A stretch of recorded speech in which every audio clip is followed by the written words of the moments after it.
हरे कृष्ण। तो आज हम बात करेंगे कि श्राद्ध अन्न का पितरों के पास पहुंचना।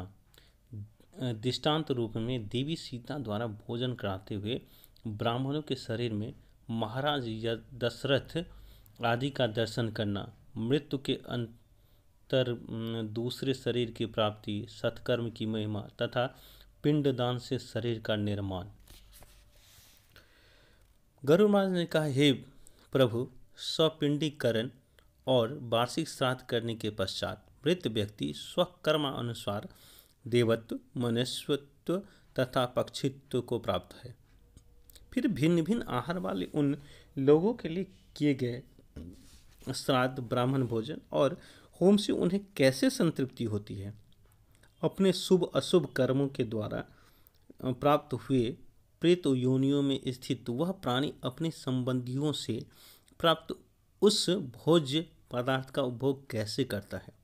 श्राद्ध की आवश्यकता तो मैंने अमावस्या आदि तिथियों में सुनी है, यह बतलाने की कृपा करें। अब भगवान श्री कृष्ण कह रहे हैं, हे पक्षीराज, श्राद्ध प्रेतजनों को जिस प्रकार से तृप्ति प्रदान करता है उसे सुनो। मनुष्य अपने कर्म अनुसार यदि देवता हो जाता है तो श्राद्ध अन्न अमृत होकर उसे प्राप्त होता है। बहुत ध्यान देने वाली बात है। कह रहे हैं कि अगर देवता हो जाएगा तो वो जो उसको श्राद्ध में जो पिंड दिया जाएगा वो अमृत बन के उसे मिलेगा। वही अन्न गंधर्व योनि में भोग रूप से और पशु योनि में तीन रूप से प्राप्त होता है। वाह! वही श्राद्ध अन्न नाग युग में वायु रूप से, पक्षी की योनि में फल रूप से और राक्षस योनि में आमिष बन जाता है। वही श्राद्ध अन्न दानव योनि के लिए मांस, प्रेत योनि के लिए रक्त, मनुष्य के लिए अन्न, पानी आदि तथा बाल्यावस्था में भोगरस हो जाता है। गरुड़ ने कहा, हे स्वामिन, इस लोक में मनुष्य के द्वारा दिए गए हव्य अकव्य पदार्थ प्रेत लोक में कैसे जाते हैं, उनको प्राप्त करने वाला कौन है। यदि श्राद्ध मरे हुए प्राणियों के लिए भी तृप्ति प्रदान करने वाला है तो बुझे हुए दीपक का तेल भी उसकी लौ को बढ़ा सकता है। मरे हुए पुरुष अपने कर्म अनुसार गति प्राप्त करते हैं तो अपने पुत्रों के द्वारा दिए गए पुण्य कर्मों के फल वे कैसे प्राप्त कर सकेंगे।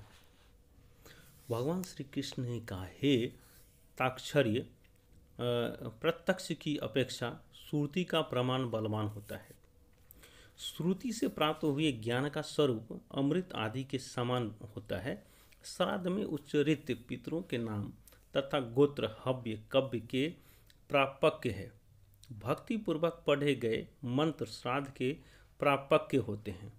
हे सुपर्ण, ये अचेतन मंत्र कैसे उस श्राद्ध को प्राप्त कर सकते हैं, इस विषय में तुम्हें संशय नहीं रखना चाहिए।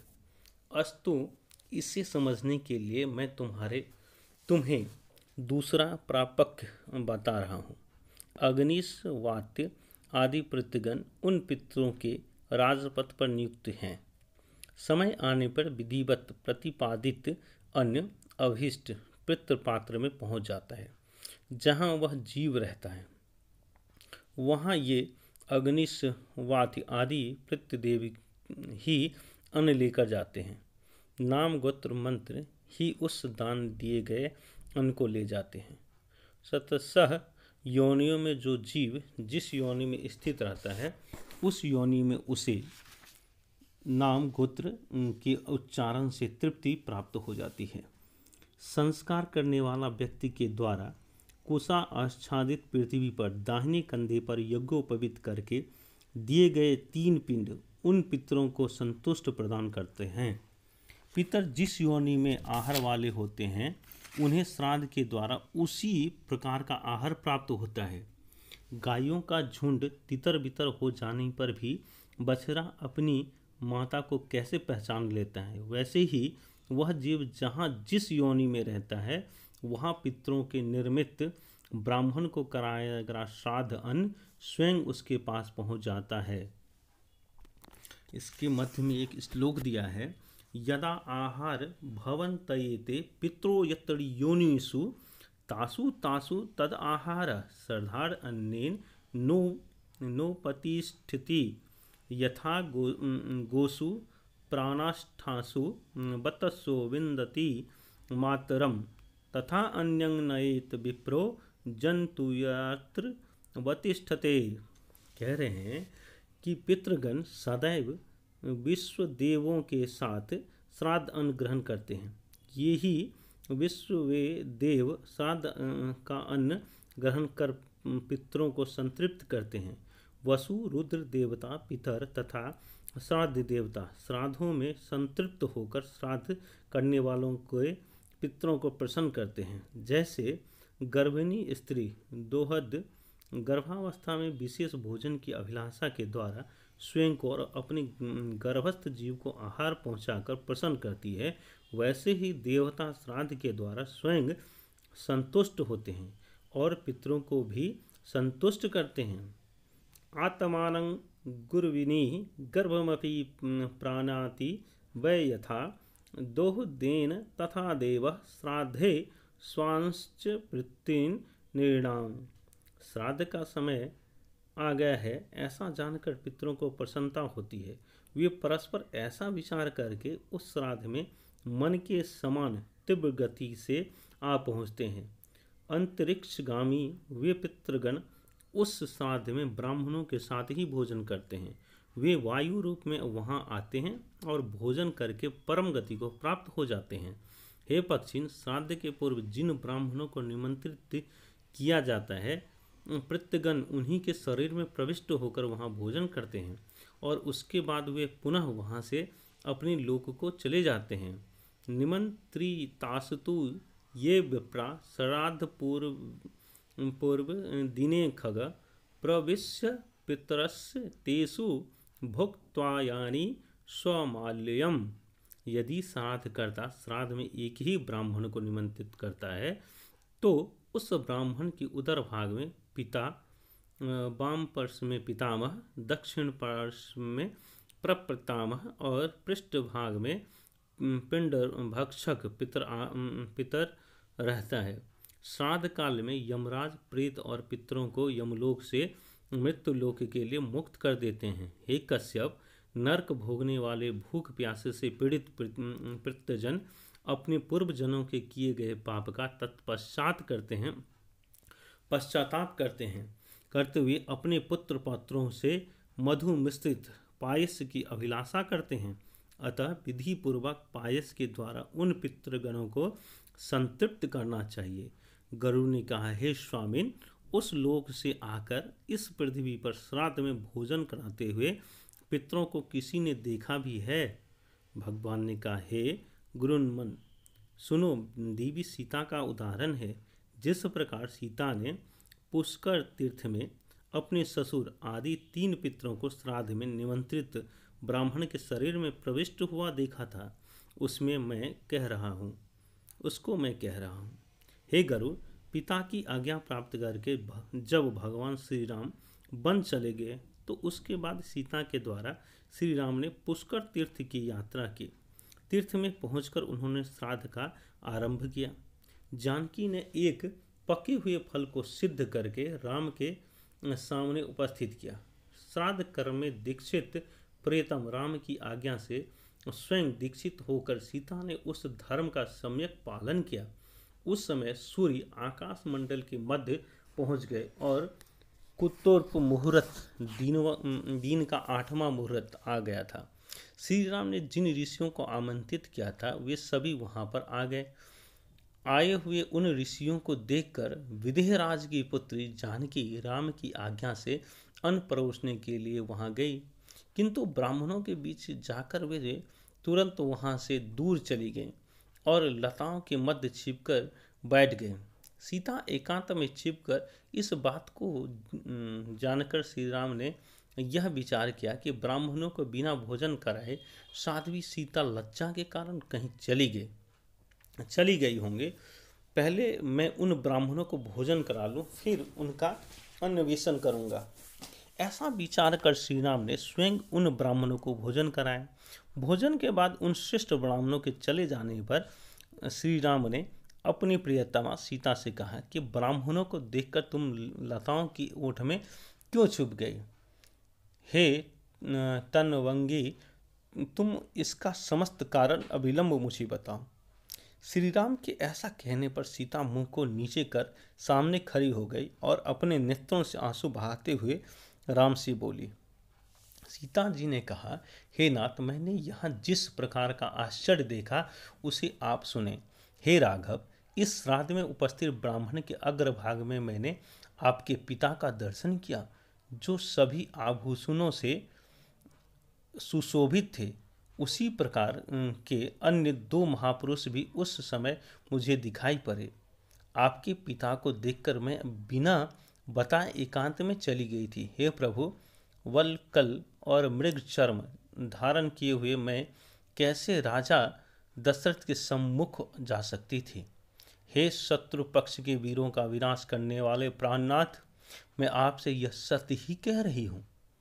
आपने अपने हाथ से राजा को मैं वह भोजन कैसे दे सकती थी जिसके दासों के दास कभी भी वैसा भोजन नहीं करते रहे?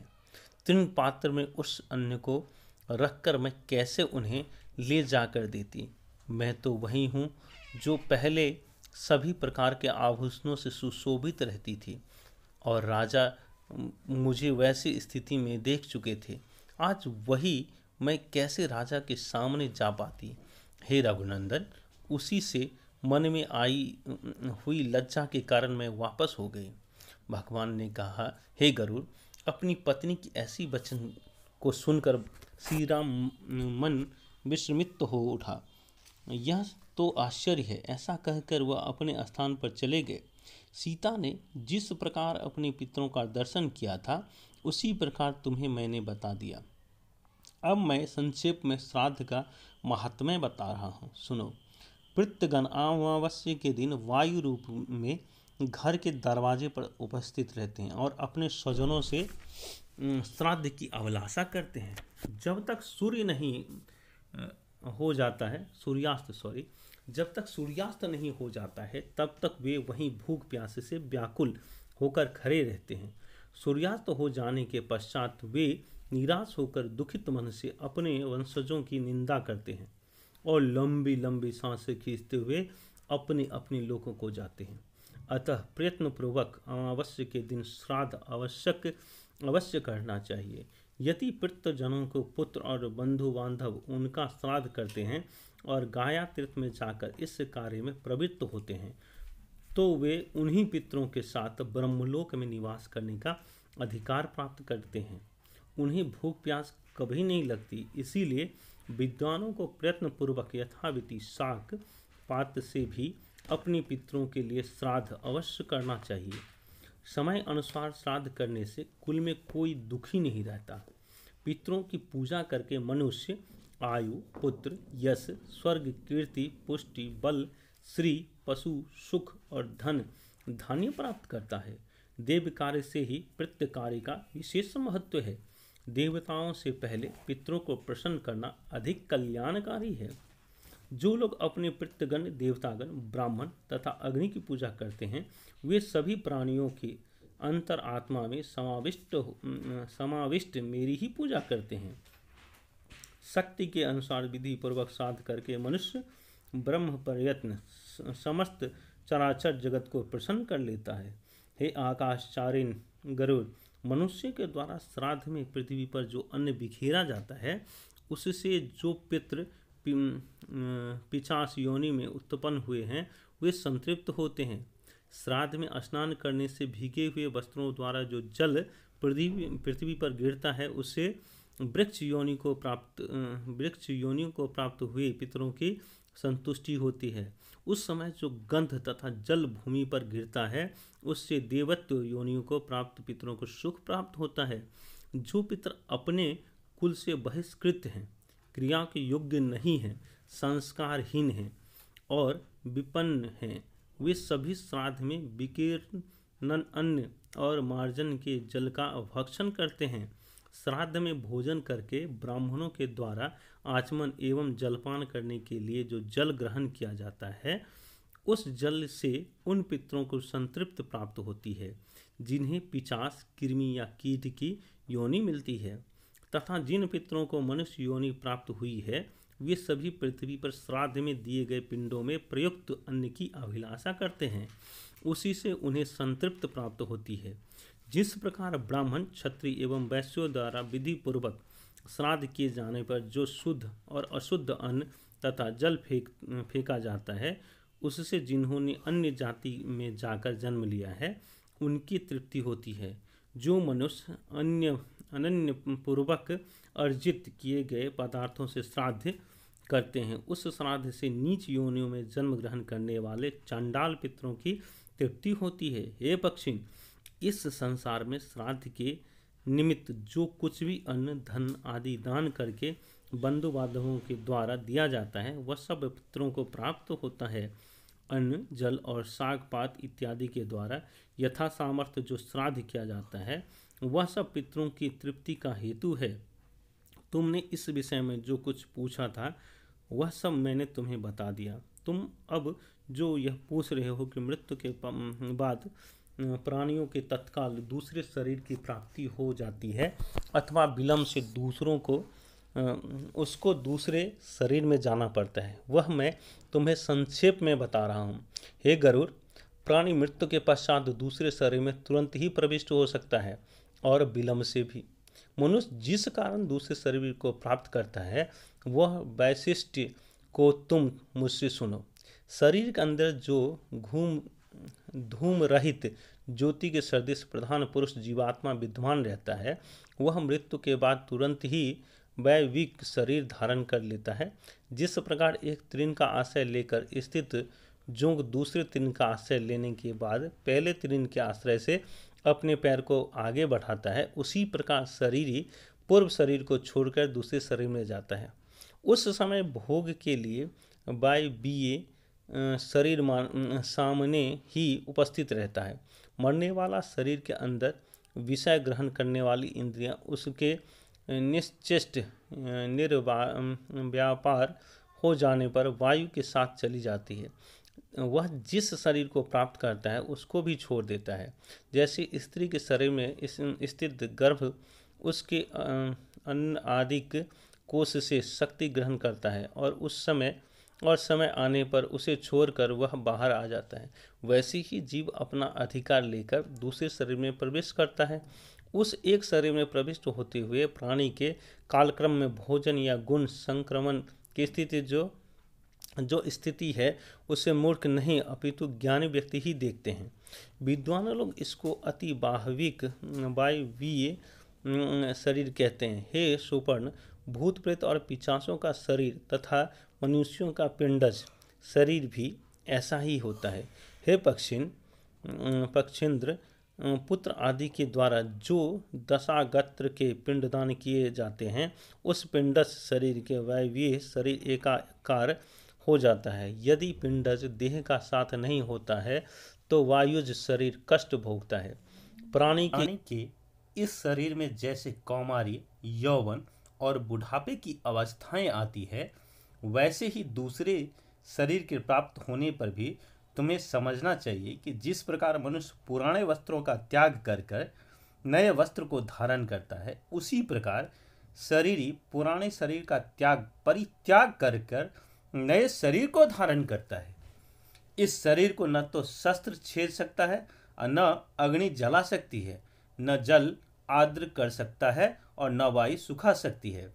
जैसे कि भगवत गीता में दिया है, देहिन अस्मिनि यथा देहे कौमारं यौवनं जरा तथा देहांतर प्राप्ति पक्षेन्द्र वैधार्यः वासांसि जीर्णानि यथा विहाय नवानि गृहाणि नरोपराणि तथा शरीराणि विहाय जीर्णान्य अन्यानि संयाति नवानि देहि नयनं छिद्यन्ते शास्त्राणि नयनं दहति पावकः न चैनं कलेन्दयेतोप न शोष्यति मारुतः।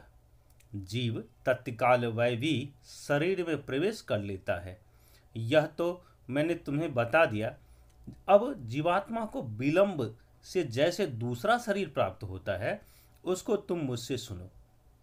हे गरुड़, कोई कोई जीवात्मा पिंडज शरीर विलंब से प्राप्त करता है, क्योंकि मृत्यु के बाद वह स्वकर्मानुसार यमलोक को जाता है। चित्रगुप्त की आज्ञा से वह वहां नरक भोगता है। वहां की यातनाओं को झेलने के पश्चात उसे पशु पक्षी आदि की योनि प्राप्त होती है।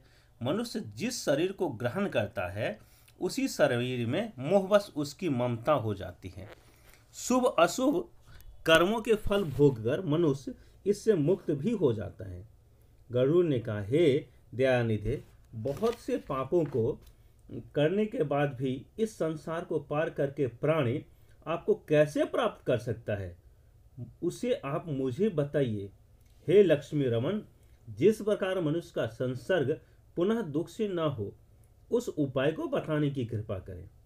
भगवान श्री कृष्ण कहते हैं, हे पक्षीराज, प्रत्येक मनुष्य अपनी अपनी कर्मों में रत रहकर संसिद्धि प्राप्त कर लेता है। अपने कर्मों में अनुरक्त रहकर वह सिद्धि को जिस प्रकार प्राप्त करता है उसको तुम मुझसे सुनो। हे कश्यप नंद, सत्कर्म से जिसने अपने कलयुष को नष्ट कर दिया है वह व्यक्ति वासुदेव के निरंतर चिंतन से विशुद्ध हुई बुद्धि से युक्त होकर धैर्य से अपना नियमन करके स्थिर रहता है। जो शब्द आदि विषयों का परित्याग कर राग द्वेष को छोड़कर विरक्ति सेवा और यथा प्राप्त भोजन से संतुष्ट रहता है, जिसका मन वाणी शरीर संयमित है, जो वैराग्य धारण कर नित्य ध्यान योग में तत्पर रहता है, जो अहंकार, बल, दर्प, काम, क्रोध और परिग्रह इन षड विकारों का परित्याग करके, यहाँ पे भगवान कह रहे हैं त्याग नहीं परित्याग, यानी 100% छोड़ देता है, परित्याग करके निर्भय होकर शांत हो जाता है, वह ब्रह्म स्वरूप हो जाता है। इसके बाद मनुष्य के लिए कुछ करना शेष नहीं है।